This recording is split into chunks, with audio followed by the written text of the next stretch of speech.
Well, Rotary is truly a small world, and I think any of you that have been in this organization any length of time have probably realized that.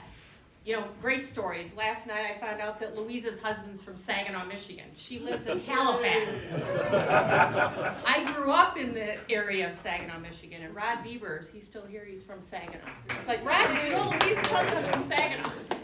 So I have to share with you that when I was district governor of my home district, which was in 2007-8, Stephanie Yurchik was the regional Rotary Foundation coordinator. And she was a champion that taught me so much about the Rotary Foundation, and I continue to be very inspired, especially hearing stories like Drew's today about our Rotary Foundation. It has changed my life in so many ways. So we're here today, as you know, to talk about our action plan. And our third priority is enhancing participant engagement. What exactly does that mean? Enhancing participant engagement. You've learned a little bit about that today. It really means that whenever someone engages with Rotary, with our organization, that could be through a club, through a program, or even an event, that is an experience that exceeds their expectations. If we want them to stick around, we need to exceed their expectation. It also means that once someone is on the Rotary path, that it's exciting, fulfilling, and meaningful in decade 5, as in day 1. This could involve you bringing a neighbor to Rotary. It could involve providing a leadership role or something very simple, like taking a new member to a fellowship outing. I first joined Rotary in 1990 because my employer said, you must get involved in the community and you will join a service club. I'm like, okay, I'm in. I grew up in a very small community, suburb of Saginaw, Michigan. There was no Rotary Club. We didn't have any Rotary exchange students. We didn't have any Rotary chicken barbecues. So I really didn't know what Rotary was. But I'm like, I'm in. And I was a banker at the time, like Drew is. So about 9 months later, I transferred with the bank up north in northern Michigan, where I live now. So I left a Rotary Club that was about 35 members, and I joined a Rotary Club in the new community where I was working of 100 members. I was 24 years old, one of the youngest in the club. There were only 5 women out of 100, and I have to tell you, I was extremely intimidated going to that meeting every week. And there were 2 members, and I was going through a divorce at the time too, so lots going on in my life. There were 2 members of that club, 2 gentlemen, who just took me under their wing and took me to everything. They picked me up to go to the service project. They picked me up to go to the fellowship outing, where people brought some wine and some beer and we stood around and networked. Had those 2 people not done that for me, I don't know that I would be here today. So never know or never think that the smallest little gesture that you might make for somebody will make a difference. Another story, video connects with Rotary to feel good about the experience and stay connected.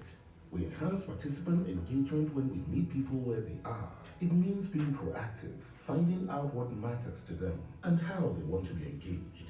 That's how we become a participant-centered organization. Participants encompasses all Rotary members and all others who engage in Rotary activities, like family members, partners, alumni, and others from the community. So how do we become more participant-focused? 2 words: listen and respond.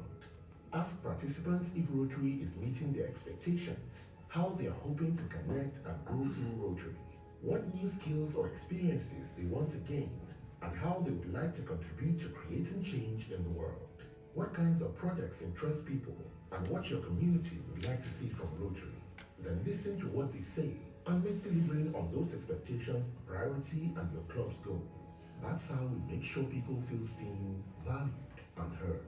Because when we do, people will join Rotary and stay, so we can do even more real and lasting good in the world. Rotary's action plan. What would improve your Rotary experience?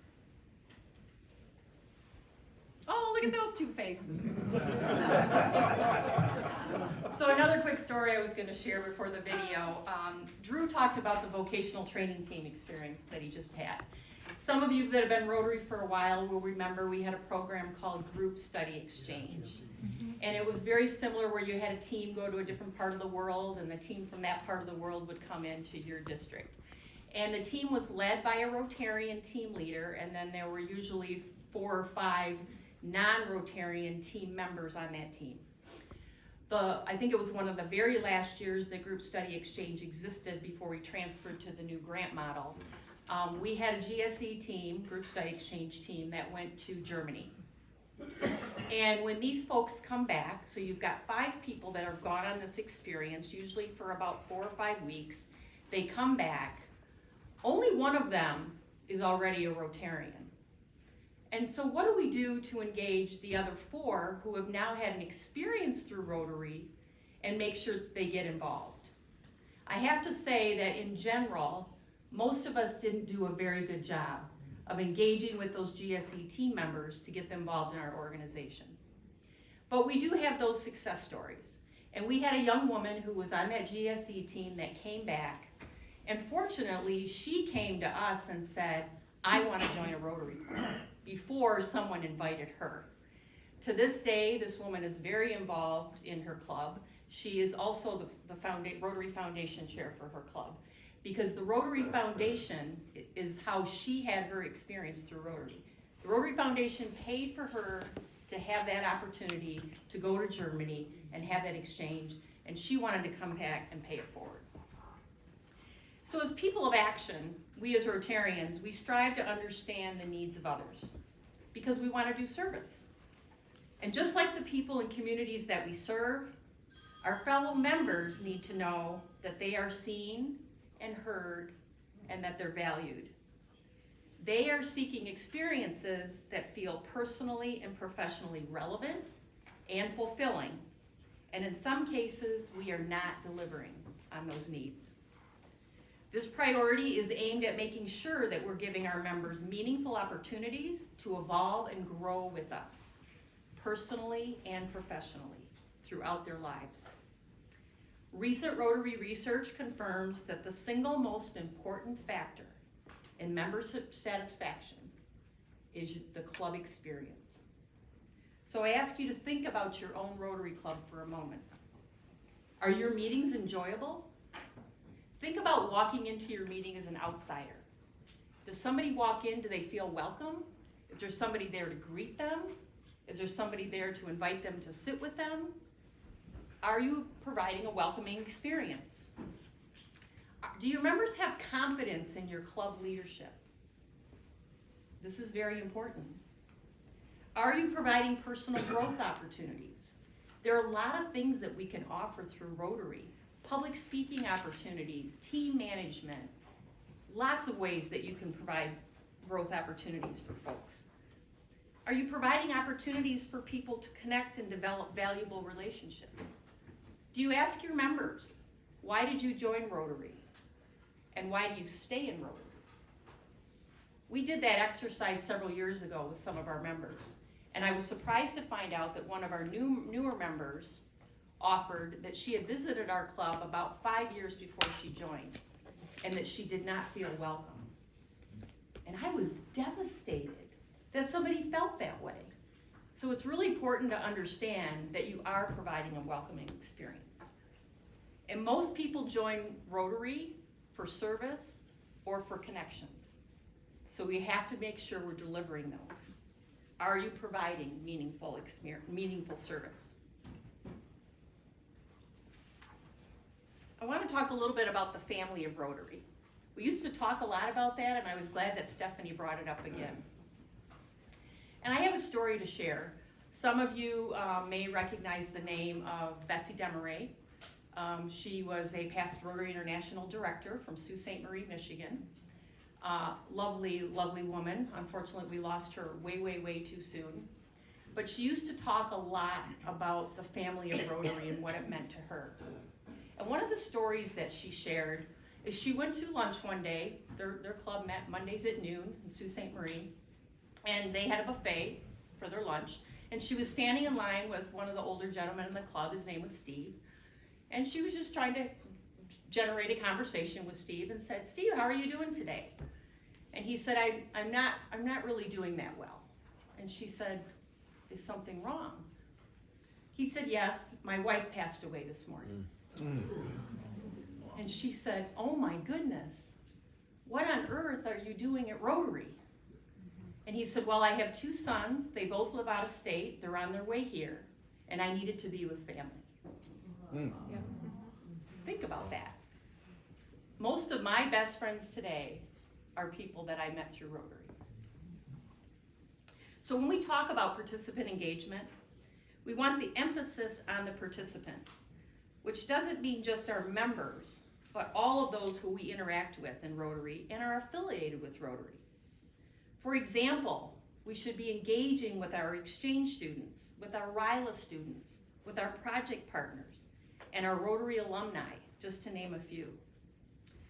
Speaking of alumni, several years ago, Rotary District 6290 had the opportunity to host an inbound Rotary scholar from Afghanistan who was coming to study at Grand Valley State University, get his master's degree, because his dream was to be able to teach at the university in Jalalabad. But he had to have that master's degree in order to go back to his country and get his degree. So when he came to Grand Rapids, Michigan in 2009, we didn't just help him get enrolled in school and send him off his way. We included him as part of our Rotary family. He came to our district events, he made club speaking engagements, he spent holidays with Rotary families. He truly became part of our family. And he failed one of the classes his first year. He was supposed to get the degree in 1 year. And one of them wasn't offered, so he had to stick around another year. Well, when he came to Grand Rapids, he left behind a wife and 4 children, and his wife was pregnant with twins. So he has now been away from his family for almost a year, and he doesn't have the degree. And some of the funding had run out. Well, we were able to garner support from the district and from outside of the district to raise the money for Fazil to stay and finish his degree, which we did. But he really wanted to go home. He hadn't seen his twins, his mother had just passed away, but we encouraged him to stay. And I think the reason he stayed was because he felt like he was with family. And I'm proud to say that he finished his degree, he went back to Afghanistan, he got his teaching appointment, been teaching for many years at Nagahar University in Jalalabad. But when he went home, he joined the Rotary Club, and 3 years later became the club president. So you're investing in one individual, but at the end of the day, you're truly making a difference. And making a difference with one person reminds me of the starfish story. And I don't know if many of you have heard it, but it's a very short story. A man's walking down the beach, and there's a young boy throwing something into the ocean. And he said, "Young man, what are you doing?" He's like, "Well, the surf is up, the tide is out, and all of these starfish are gonna die if I don't throw them back in the ocean." And he said, "Young man, do you know how many miles of beach there are and how many thousands of starfish? You can't possibly make a difference." And he picked up another one and he threw it in the ocean and he said, "I just made a difference for that one." One of my favorites. So let's create the space for our members and our participants and our community at large to provide regular feedback on their experiences and needs. Let's not wait for a community to present itself to us. Let's us be proactive and become known as the people who spot opportunities to make a positive change that no one else sees. This is an opportunity to use one of our resources, Rotary's Community Assessment Tool, which you heard about earlier today. It's one of the many resources that's been developed for us to be more effective and engaging in the work that we're doing as people of action. Does your club understand the needs in your community? Do you provide participants a platform to bring ideas forward? At our Rotary, Great Lakes Rotary Pets last year, Kathy and I had the opportunity to work with the incoming president nominees of the Rotary clubs. And we had them share stories of things that they were doing. And one of the clubs shared that what they do every year is they let the newest members of their club that year have a small fund, maybe $1,000 or $2,000, to go and do a project in the community. So they let like the 5 or 6 new members of the club form their own little committee, and they get to identify a project in the community. What a great way to get new people engaged and involved and connected to the great work that we're doing. And let's take a hard look at when people volunteer with us or attend our events. Are we doing everything we can to say, we are thankful that you are here. You matter to us. Are we assessing what we offer and looking for ways to create additional value? Are we asking for feedback? Is our club irresistible? I love that word. It's going to become a famous byline, Louisa. And again, is there another opportunity to access our other Rotary resources, such as the club health check or our membership satisfaction survey? I just read on Facebook on the way down here yesterday. Oh, I shouldn't have been reading while I was driving, but I just glanced at it. The Rotary Club of Grand Rapids has started an informal after-hours meeting once a month, hosted by a local business. And this goes back to who asked about the people that want to talk about their business. And it made me think about this. So once a month, one of their members gets to host a little informal after hours at their place of business for members to come, and that's their platform to share about their business. I thought that was a fun opportunity. It's called Club 77. Yes, it is. Clubs, and that's Kirk's home club. They were the 77th Rotary Club in the world. That's why it's Club 77. Yes. And we heard about this earlier. It's the 5th of the 4-way test. Is it fun? Is our Rotary Club fun? It's really important. My home Rotary Club, we have been doing an annual spaghetti dinner for 59 years. I've lost count. It's a big number. So everybody has assignments at the spaghetti dinner. So every year, the newest members in our club are the dishwashers. They don't get to choose what their job is. They are the dishwashers. And we call them pearl divers. And I gotta tell you, that group of people have more fun at that spaghetti dinner than anyone else there. They're having water fights, it's pretty fun. But it's those little things that you can do to make sure that your club is providing a fun experience. But let's not stop with our members. We want to improve the overall Rotary experience for anyone who is affiliating with us. And we should take nothing for granted. We need to look at every encounter as an opportunity to show our people what Rotary can do for them, as individuals and as members of our community. I heard about a project on the way here this morning from Russ and Barb Jones about this big chicken dinner event that they do every year. 10,000 meals. Yeah. 12,000. Wow. And about how Russ got involved in Rotary. And Barb says they were really smart. They go after the kids. Yeah. Like, what do you mean they go after the kids? Well, they get the kids involved, and then the kids' parents get involved. So there's a magic formula. Works every year. We want to invite participants, not just our member, but other participants in the community and the public at large, to propose new ideas and share their thoughts on the club experience and on our projects. Incorporate a participant-centered approach to your club operations. Consistently ask your participants, how do they want to be engaged? And find ways to deliver on those opportunities. And consider reviewing the partnerships that you have in your community and the organizations that you support. Are there things that you could do better or differently to support them? Are you asking them what they need, or just assuming because you've done the same thing year after year after year that that's what they still need? Whether it's your local food bank, your senior center, the high school band program, the homeless shelter, make sure that those partners have a voice in the projects that you are doing. They may have ideas on how to improve the support you're providing for your community. So together, let's recommit to putting the needs, expectations, and growth of our participants at the center of all we do. And think about how you can take that message back to your Rotary Club. Thank you.